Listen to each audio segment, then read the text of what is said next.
Baiklah, perkenalkan nama saya Selvia Yuni dengan NIM 2622009 akan menjelaskan tentang teori-teori konseling karir. Yang pertama ada teori trait and factor.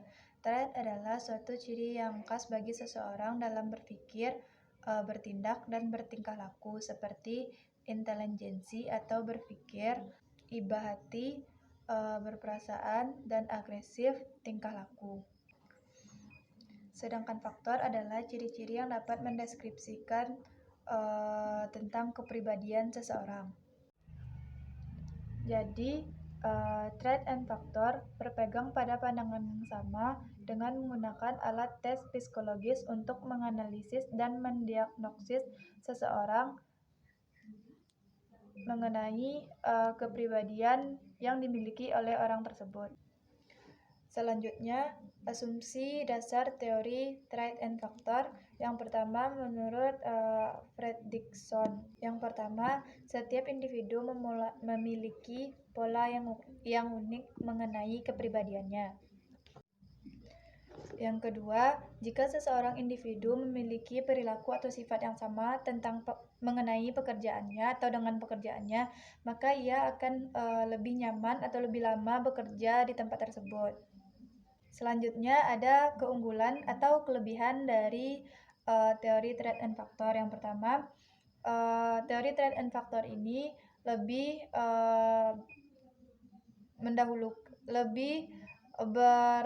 berpatokan kepada klien daripada konselor. Yang kedua, lebih menekankan pada sifat konselor dan juga penggunaan teknik dalam menggunakan teori trait and factor. Selanjutnya ada kekurangan atau kelemahan dari teori trait and factor. Yang pertama, konselor lebih berpusat kepada kehidupan pribadi dari konseli. Yang kedua, teori trait and factor ini terlalu memusatkan kepada afektif, emosional, dan juga perasaan. Ginsberg menyatakan bahwa pilihan karir merupakan proses pengembalian keputusan yang berlangsung sepanjang hayat.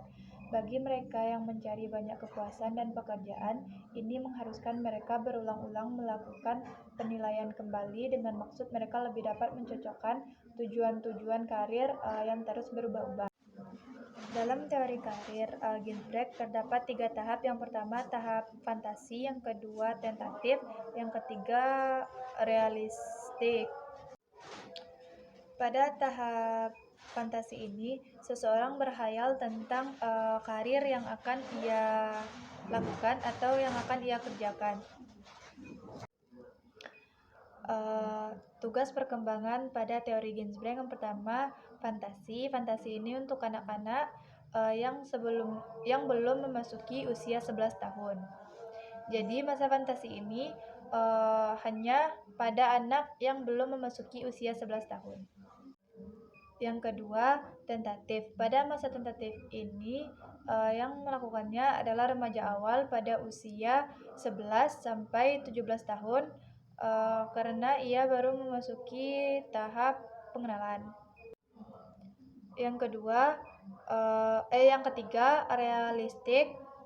Pada masa remaja akhir atau dewasa awal, usianya 17 sampai ia memasuki masa remaja awal. Yang selanjutnya, teori Andrew.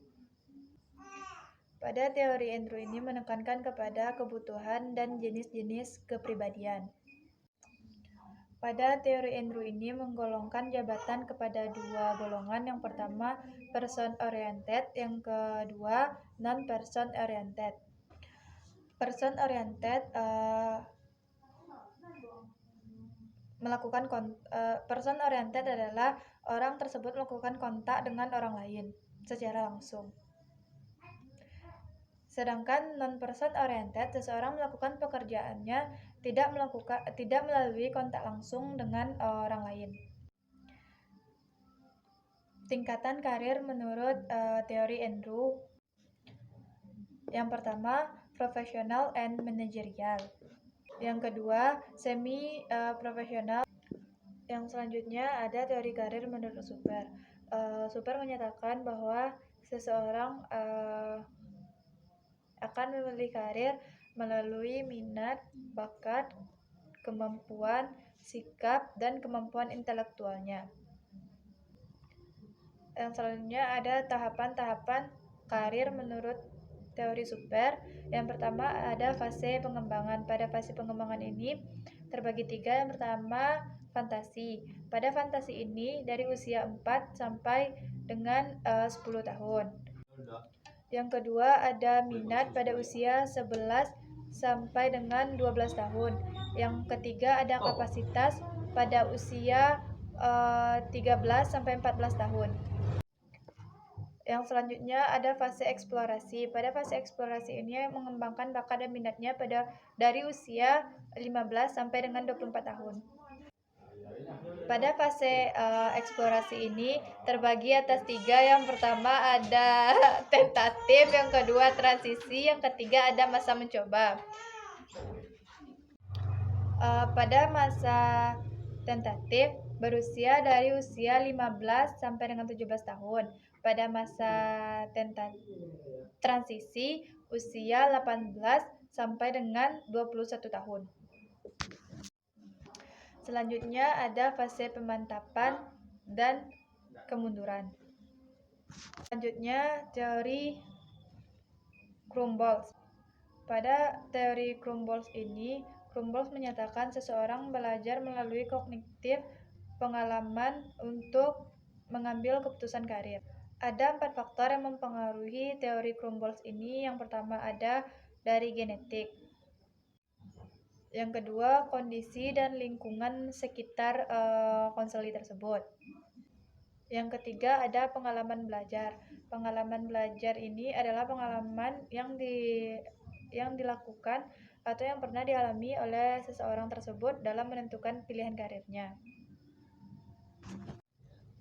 Yang terakhir ada keterampilan. Keterampilan ini mencakup genetik, pengalaman belajar, dan juga lingkungan sekitar. Sekian penjelasan teori-teori karir dari saya, dan assalamualaikum warahmatullahi wabarakatuh.